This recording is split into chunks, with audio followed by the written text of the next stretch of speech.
وہ کہنے لگا ہمارے ابا جی سے پوچھو نا. انہوں نے کہا تھوڑے ابا جی بھی زندہ ہیں؟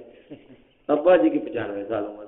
اور ابا جی کہنے لگے بیٹا یہ کون سے غسل کے فرض سکھا رہے ہو؟ ہمیں غسل کے فرض آتے ہیں اور غسل کے فرض 3 ہیں. ہم نے پوچھا کون سے ہیں؟ کہندہ صابن تولیہ تیل. صابن تولیہ تیل. میں بابا ہی ہو گئے فیل. صابن تولیہ تیل. تو میرے دوستو سندھ میں گیا, یہ سچی بات کیا بیان کرنے لگا. وہ بھی رویا پھر کہ ان کو سکھاؤ یار, کون سکھائے. اور ادھر ہم گئے سندھ میں, تو اس نے کہا کہ پہلے تو ہم آپ کی بات نہیں سنتے, آپ کا کوئی پیر نہیں ہوتا, ہم پیر والے. میں نے کہا میں اس ساتھی کا امیر تھا, میں نے اس ساتھی سے کہا میں یار تیرا پیر نہیں. کہتا آپ میرے پیر بھی ہیں امیر بھی ہیں. کہتا اچھا تبلیغ والے پیروں کو مانتے؟ میں نے کہا ہاں یار ہم تو پیروں کو مانتے, ہمارے علماء کرام ہمارے پیر, ہمارے حاجی صاحب ہمارے پیر, مولانا جمشید صاحب ہمارے پیر تھے, ہمارے مولانا نظر الرحمان صاحب ہمارے پیر ہیں, مفتی حسن صاحب کے ویسے ہی ہم بیعت ہیں, مفتی حسن صاحب کے تو ہم ویسے ہی بیعت, اللہ کی فضل. تو کہنے کا مقصود کیا ہے, مفتی حسن صاحب کے مدرسے میں 10,000 تبلیغی سمائے تھے جب جوڑ پہ بارش ہوئی. تو وہ کہنے لگے یہ جس جوڑ پہ حال آ جائے وہ کروڑوں جوڑوں سے افضل ہے, اور تم نے 2 دن میں بھی اگر ختم ہو گیا تو 5 دن کا اجر ضرور دیں. تو میرے قابل احترام بھائی بزرگ دوستو, میں نے کہا بھائی جان ہم تو سیکھنے والے ہیں, ہمیں بتاؤ غسل کے فرض کیا ہیں. کہتا یہ نہر نہیں گزر رہی. ہمارے بزرگوں نے ہمیں بابوں نے بتایا کہ جب انسان کا معاملہ بن جائے تو وہ کیا کرے, بس اتنی سی جگہ دھو لے اور باقی ایک گانڈ ایسے کپڑے کو مار لے.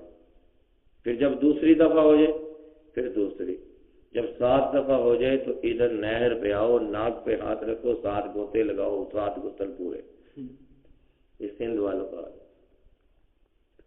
سندھ میں جماعت گئی, انہوں نے کہا یہ قبرستان میں چڑیاں سبز اور لال کیوں لگی ہوئی؟ انہوں نے کہا جس پہ لال لگی ہوئی ہیں جنازے ادا نہیں ہوئے, اور جن پر یہ لگی ہوئی ہیں نا سبز, یہ جنازوں کے ساتھ دفن.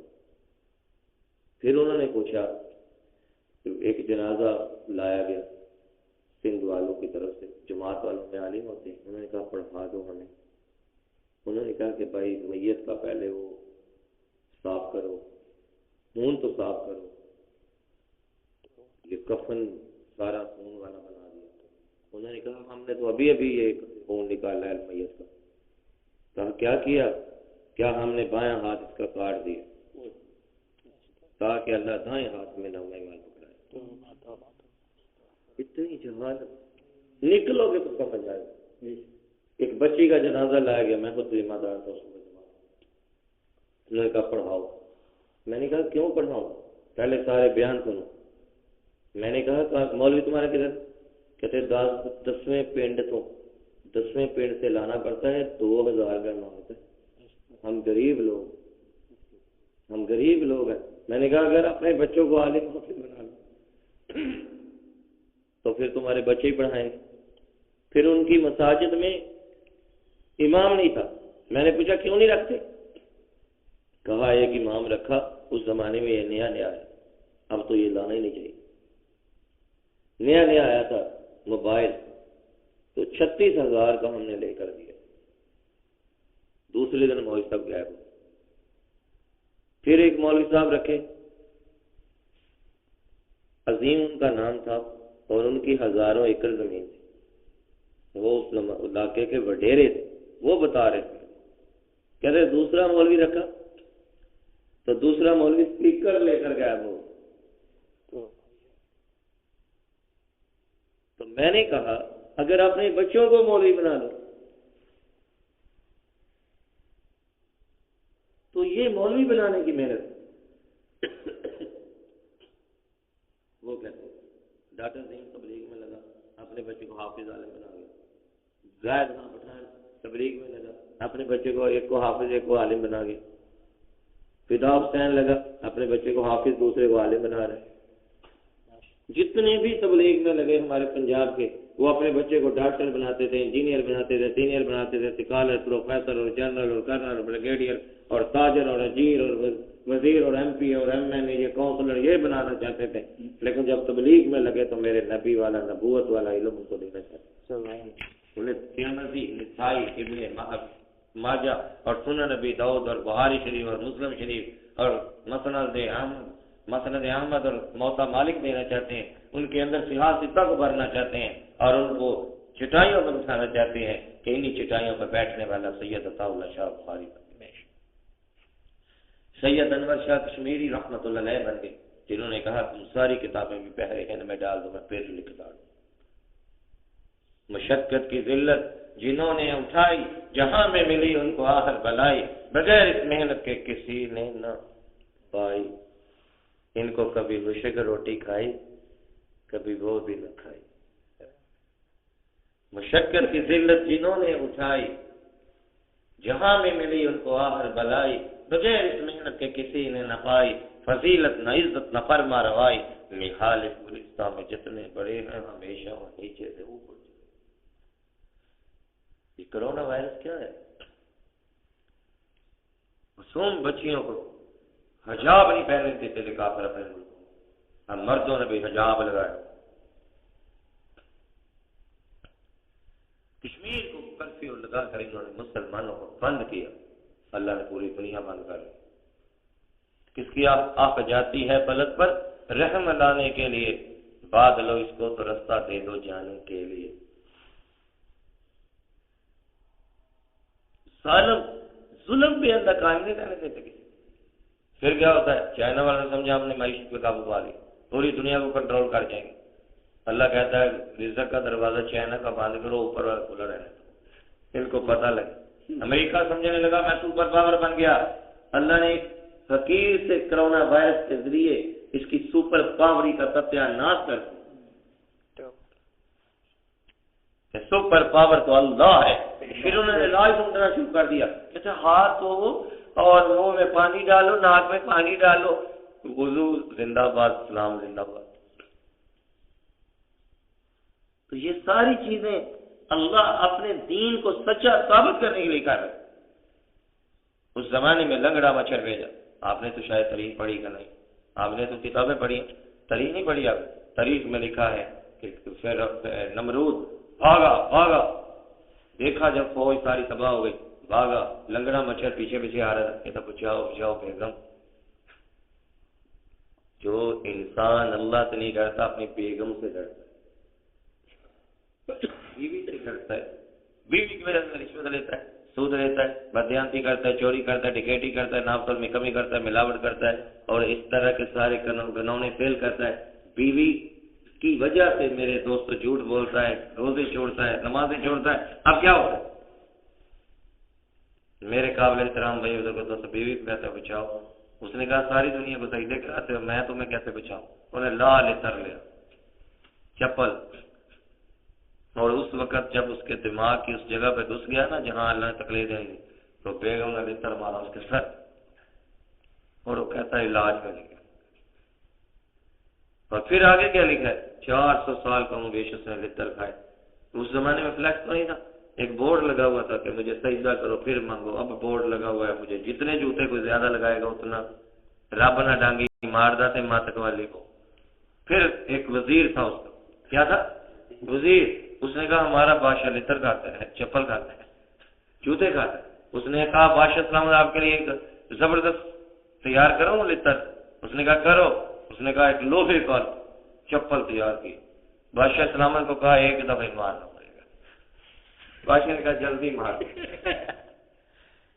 بادشاہ نے کہا جلدی مارو، ٹماٹر کی طرف کا دماغ پس گیا، جوتے کھاتے کھاتے مر گئے۔ کبریائی اللہ کی چادر ہے، جس نے ذرہ بھی مانگا وہ نیست و نبود ہو گیا۔ اس وقت اللہ نے لنگڑا مچھر بھیجا تھا، اس زمانے کا بعد نہیں آیا ڈینگی بھیجا، لیکن لنگڑا مچھر بھی نظر آتا تھا، ڈینگی بھی نظر آتا تھا۔ اللہ تو صرف قدرتوں سے نظر آتا ہے، ویسے تو غیب کے خزانے اللہ تو ہم دیکھ ہی نہیں سکتے۔ تو اللہ نے اب کرونا وائرس بھیجا کہ وہ جو خوردبین سے انہیں نظر ہے وہ کتنا نقصان کر سکتا ہے۔ اب یہ کہہ رہے ہیں مسافہ نہ کرو، کٹھے نہ بیٹھو، مسجدیں بند کرو، باہر صحن میں نمازیں کراؤ، اے سی اج کہہ گیا جی ٹھیک ہے میں طارق بٹ صاحب پوری مسجد صاف کریں گے، کہنے صفا باہر ڈال دی، یہ پابندیاں لگ گئی، کٹھے نہ دو چار کھڑے ہو جاؤ، ہو کیا یہ بہت زیادہ انگریز آپس میں نعوذ باللہ گندے لوگ کیا کیا کرتے تھے، اس لیے موبائل پر بزرگ منع کرتے ہیں موبائل ساتھ نہ لاؤ، تو اس نے جھولی میں رکھا ہوا ہے، کوئی بات نہیں۔ اچھا اب معاملہ کیا ہوتا ہے میرے دوستوں، منع ہی کیا جا سکتا ہے نا، کسی پر زور تو نہیں ہے، دین میں کوئی جبر تو نہیں ہے، پیار محبت سے میر صاحب ان سے واپس لے لیں اور آخری دن ان کو دے دیں۔ حکمت اور بصیرت وجہ کیا ہے؟ ایک بابا مجھے کہتا تھا میں بڑا پکا ہوں تبلیغ میں، چاچی الطاف کی عمر کا تھا، میں نے کہا چاچا جی موبائل کھول تو تھی نہیں پکے، کہتا میں پکا ہوں۔ تیسرے دن رو رہا اور جماعت گئی تھی بچھال کلاں کلر پہاڑ جھیل سے 2.5 کلومیٹر اوپر، رو رہا میری بیٹی کا آپریشن ہے کان کا، میری ایک ہی بیٹی ہے، میں جاؤں گا میری سب میں جاؤں گا۔ ہم نے کہا تو بڑا پکا تھا، تم نے فون کیوں سنا؟ پھر باپے کو میں نے کہا کہ آپ ادھر رہو، بچی کے لیے دعا کرو، تم کون سے ڈاکٹر ہو؟ کہتا نہیں میری ایک بچی ہے، میری سب میں جاؤں گا۔ بھاگ گیا۔ جب بھاگ گیا ہم نے پوچھا کیا ہوا بھائی؟ کچھ عرصے بعد کہتا ہے میں نہ ہی جاتا، میں گیا تو اللہ نے بچی لے لی، بچی مر گئی۔ اگر میں نہ جاتا صلہ رحمی رہتی، اور صلہ رحمی سے اللہ عمر میں برکت ڈال دیتے، اللہ کے پاس تقدیر ہے، اللہ جب چاہے بدل دیتے، جس کو چاہے لمبی عمر دے سکتے ہیں، اللہ کے لیے کوئی شے مشکل نہیں ہے، وہ ادھر صلہ رحمی کرتا اور اللہ اس کی عمر لمبی کرتا۔ اس لیے تبلیغ سے نہ بھاگنا میرے دوستو جہاد سے بھاگنے کے برابر ہے۔ اور کیا نیت ہے؟ اس علاقے میں سارے میواتی ہیں اور سارے جذباتی ہیں، یعنی سارے کام کرنے والے ہیں، ان کو آپ نے اٹھانا ہے اس کام کے لیے۔ آپ کی وجہ سے کوئی حافظ بنے، عالم بنے، مفتی بنے، فاضل بنے، دانشور بنے، محقق، محدث، محدث بنے، اور میرے دوستوں میرے محبوب کے کام والا بنے، اور نبی رحمت للعالمین ساری دنیا میں جانے والا بنے۔ آپ کی مثال تو ایک فلٹر لگانے والے جیسی ہے یا نلکا لگانے والے جیسی ہے، وہاں سے جتنے پانی پیئے ثواب نلکا یا فلٹر لگانے والے کو ملتا ہے۔